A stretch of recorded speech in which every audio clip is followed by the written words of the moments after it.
আজ আমি জীবনে প্রথমবার নিজের সিদ্ধান্তে যে কাজ করতে চলেছি তার মূল্য আমাকে আমার জীবন দিয়ে হলেও পালন করতে হবে। সুধার শুরু করা কাজ আমাকে সম্পূর্ণ করতেই হবে। ভালোবাসার মূল্য ভালোবাসা দিয়েই পূরণ করতে হবে। কি করতে চাইছে ও? আমি কি কোনো ভুল করে ফেললাম?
এই আকাশ বাতাস, সেই অন্তরিক্ষ, এই ফুল, গাছপালা, লতা পাতা, এই মাটি, কীট, প্রাণী পতঙ্গ, সকলকে সাক্ষী রেখে, স্বয়ং অগ্নি দেবতাকে সাক্ষী রেখে আজ থেকে আমরা জন্ম জন্মান্তরের বন্ধনে বাধা পড়লাম। আজ থেকে আমরা একে অপরের সুখে সুখী, একে অপরের দুঃখে দুঃখী। শপথ নিলাম আনন্দে বেদনায়, সুখে দুঃখে, দারিদ্র্যে বৈভবে চিরকাল আমরা পরস্পরের পাশে থাকবো।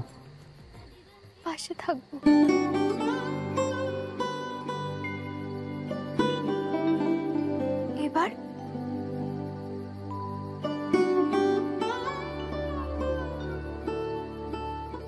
এখনো যে একটু বাকি আছে।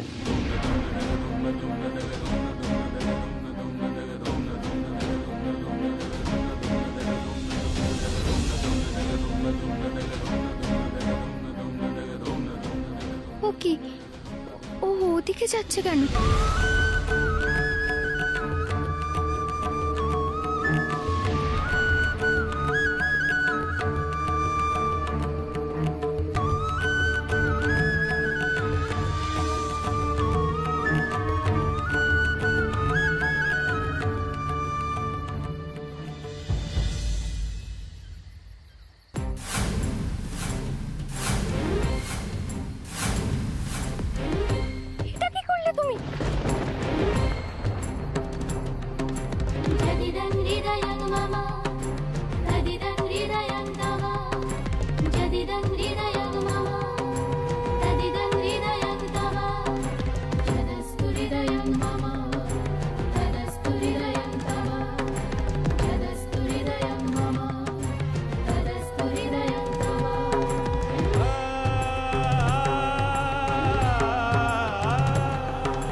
এবার আমাদের বিয়ে সম্পূর্ণ হলো সুধা।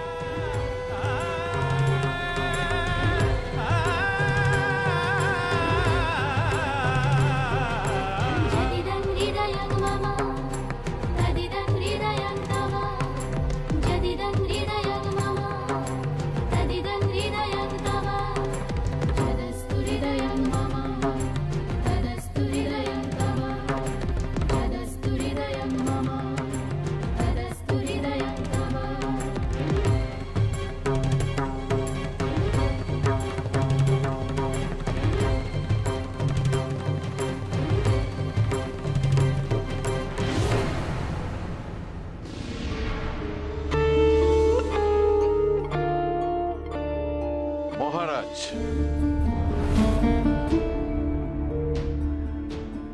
প্রণাম গুরুদেব। আসুন গুরুদেব, আসুন গ্রহণ করুন। গুরুদেব, এখন তাহলে আমাদের কি করণীয়? মহারাজ, অনেক ভেবে আমি কুমারের জীবন রক্ষার একটা উপায় ঠিক করেছি। যদিও সেটা বড় কঠিন, তবু নক্ষত্রগড়ের ভাবী রাজার জীবন রক্ষার জন্য কুলগুরু হিসেবে আমার তো একটা দায় আছে। কি উপায় গুরুদেব? মহানাগ পাশ।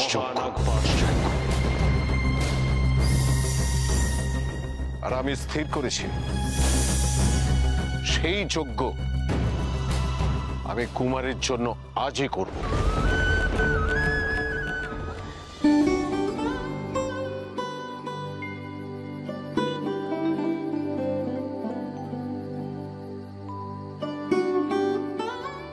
কিছু বলছো না যে?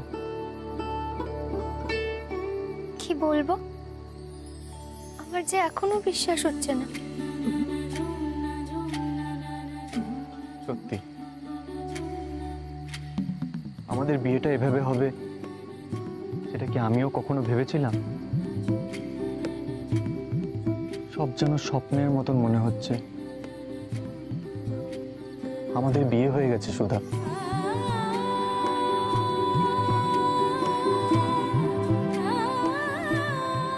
আমরা এখন স্বামী স্ত্রী।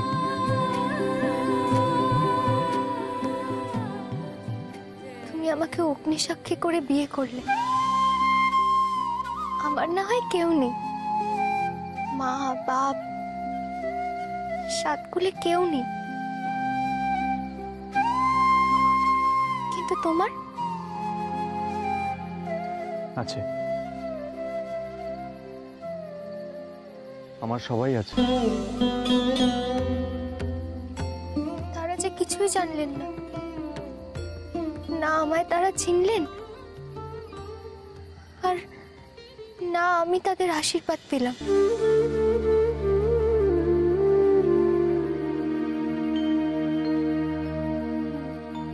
তুমি জানো, সবাই বলে গুরুজনদের আশীর্বাদ ছাড়া বিয়ে সম্পূর্ণ হয় না। তবে মহারাজ, মহারাজ, তোমাকে প্রাসাদে কোথাও খুঁজে পাওয়া যাচ্ছে? কি? গোটা রাজপ্রাসাদ খুঁজে দেখেছো তুমি? আমি গোটা বাগান খুঁজে এলাম, সেখানেও পেলাম না দাদা ভাইকে। মহারাজ, কি হবে এখন? হে ভগবান, কোথায় গেল সে? তুমি ওকে রক্ষা করো ঠাকুর, তুমি ওকে রক্ষা করো, রক্ষা করো। মহারাজ, যজ্ঞ শুরু করতে বেশি দেরি করা যাবে না। তাকে এক্ষুনি খুঁজে আনতে হবে। দাদা ভাই তো আজকাল প্রায় দিঘির পাড়ে বনের ধারে একা একাই ঘুরে বেড়ায়। এই, কে কোথায় আছিস? এখনই সেনাদের খবর দাও, প্রাসাদের চারপাশে ভালো করে খুঁজতে বলো। কুমারকে দেখতে পেলে সঙ্গে করে যেন এখানে নিয়ে আসে। যাও।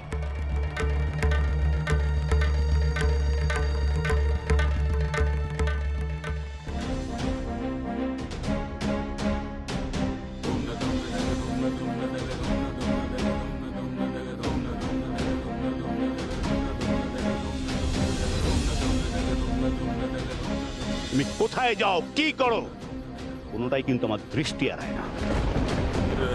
আমি আশা করব এই নক্ষত্রগড়ের ঐতিহ্য আর পরম্পরা বিরোধী কোনো কাজ তুমি আর ভবিষ্যতে করবে না। আর শুনে রাখো কুমার, এই বিবাহ নিয়ে কোনো মতামত দেওয়ার অধিকার তোমার নেই। এই নক্ষত্রগড়ের প্রত্যেক রাজাই তাদের বিবাহের বিষয় তাদের পিতা মাতার সিদ্ধান্তই মেনে নিয়েছে। আশা করি তোমার ক্ষেত্রে তার অন্যথা হবে না। চাঁদ ওঠার মুহূর্তে মালা বদল করিয়ে গান্ধর্ব মতে বিয়ে হবে।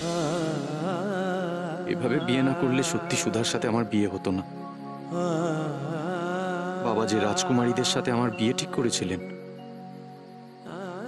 কিন্তু এখন যদি বাবা মা জানেন আমি সুধাকে, না, এখন আর তাদের কিচ্ছু করার নেই।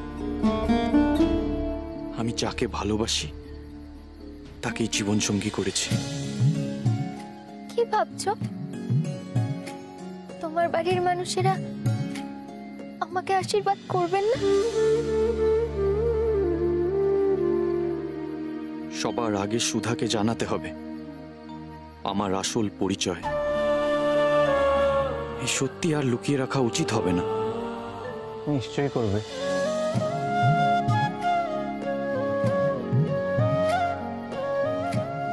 আমার বিশ্বাস আমার বাবা মা, বড় মা, আমার ঠাম্মা আর আমার বোনেরা সবাই তোমাকে আপন করে নেবেন।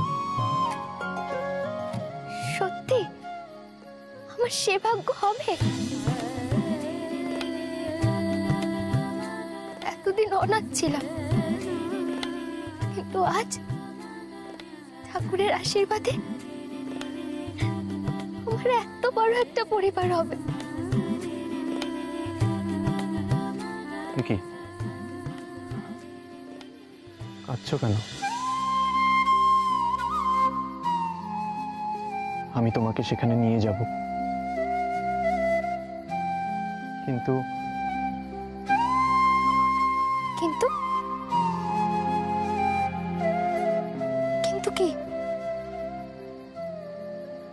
সুধা, আমার তোমাকে অনেকগুলো কথা বলার আছে। অনেকদিন ধরেই বলবো বলবো ভাবছিলাম, কিন্তু বলা হয়ে ওঠেনি। ভয় করছিল যদি তুমি আমাকে ছেড়ে চলে যাও। ছেড়ে চলে যাব? কেন ছেড়ে চলে যাব? কেন? কি এমন কথা যে আমি তোমাকে... কুমার, কুমার কোথায় আপনি?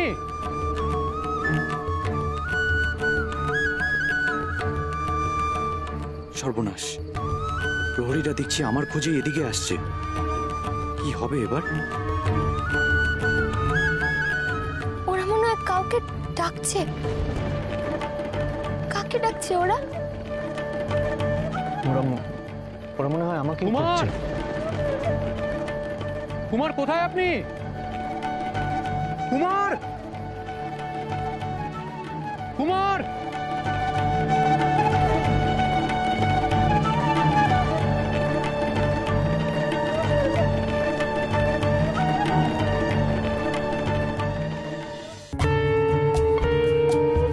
কাকে খুঁজছে ওরা? ওরা ওরা বোধহয় আমাকেই খুঁজছেন। তোমার খোঁজ?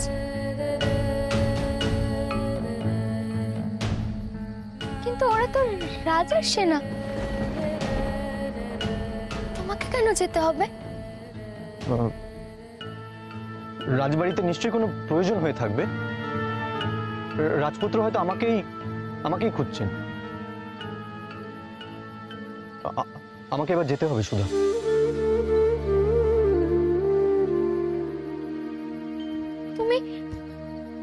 তুমি চলে যাবে?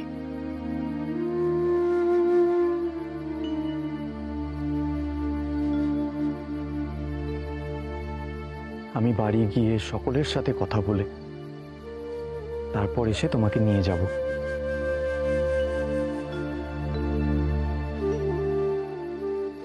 কি তুমি কাঁদছো কেন?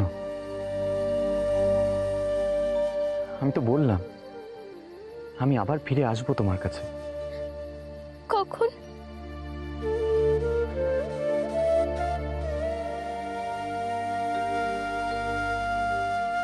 চাঁদ ডুবে যখন পূবের আকাশে সূর্যোদয় হবে, আমি তখন এসে তোমাকে নিয়ে যাব।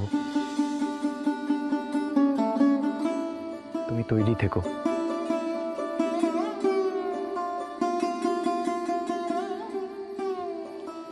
কুমার কোথায় আপনি?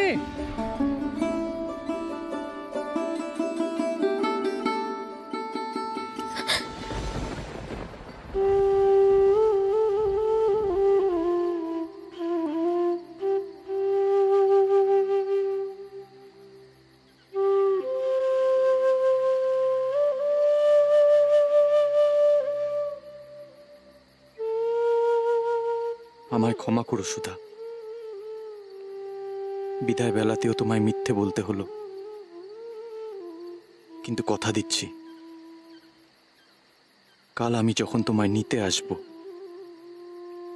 তখন আর এই মিথ্যের আড়াল থাকবে না।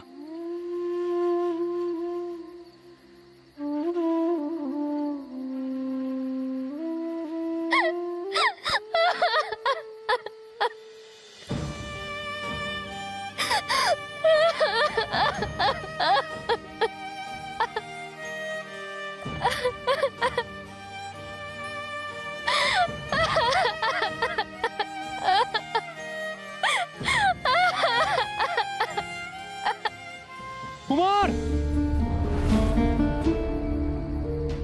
প্রণাম কুমার। কুমার, আপনি এখানে, ওদিকে রানীমায়েরা চিন্তা করছেন। মহারাজ আমাদের পাঠিয়েছেন আপনাকে খোঁজার জন্য।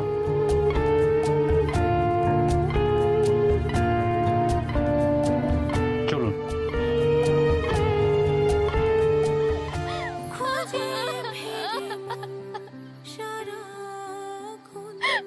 কোনোদিনও তো কাছের মানুষ কেউ ছিল না, আর যখন একজন কাছের মানুষকে পেলাম তখনই সে চলে গেল। কেন চলে গেল সে? কেন চলে গেল? বিধাতাকে এই কিছু সময়ের জন্য আমার কপালে খুশি লিখেছিলেন। এখন কি করব আমি? অপেক্ষাতে কেটে যাবে না তো আমার চিরকাল? বুড়িমা, বুড়িমা তুমি কোথায়? একবার এসো না বুড়িমা।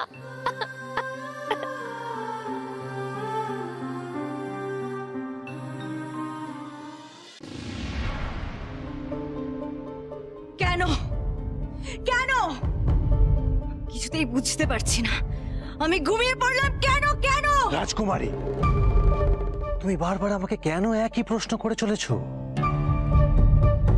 আমি তো নিজেই বিচলিত হয়ে গেছিলাম তোমায় ঘুমিয়ে পড়তে দেখে। না না না না না, এই সুযোগ কিছুতেই হাতছাড়া করা যাবে না। যেভাবেই হোক ওই নক্ষত্রগণের পরীক্ষায় আমাকে যোগদান করতেই হবে। তা এখন সম্ভব নয় রাজকুমারী। এতক্ষণে নক্ষত্রগড়ের রাজবধূ নির্বাচন হয়ে গেছে। তাছাড়া তুমি দেখো,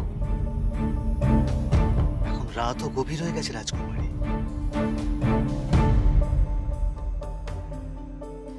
ও, আর সেটা যাতে সম্ভব না হয় সেই জন্যই আপনি আমাকে জাদু করে ঘুম পাড়িয়েছেন, তাই না? তুমি কি বলছো রাজকুমারী? আমি কেন ঘুম পাড়াবো? তুমি তো নিজেই ঘুমিয়ে পড়লে। না, এই ঘুম তো সাধারণ ঘুম নয় জাদুকর।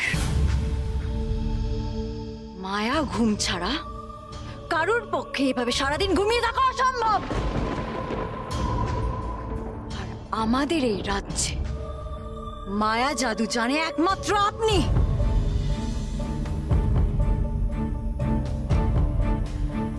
তুমি আমাকে এই বুঝলে রাজকুমারী? এই ভাবলে আমাকে? আজকে এতদিন ধরে তোমাকে সমস্ত রকম সাহায্য করার পর আজ তোমার নক্ষত্রগড় যাওয়া ভেস্তে আমার কি লাভ রাজকুমারী? কি লাভ? আপনি এখন যান এখান থেকে, আমি বিশ্রাম নেব। আর হ্যাঁ, যতই আমাকে আটকানোর চেষ্টা করা হোক না কেন, আমাকে আটকাতে পারবেন না। একবার যখন আমি ঠিক করেছি নক্ষত্রগড় যাব, আমি যাবই। কথাটা মনে রাখবেন। তুমি যা চাইছো সে আমি কিছুতেই হতে দেব না রাজকুমারী সাগরিকা, কিছুতেই না।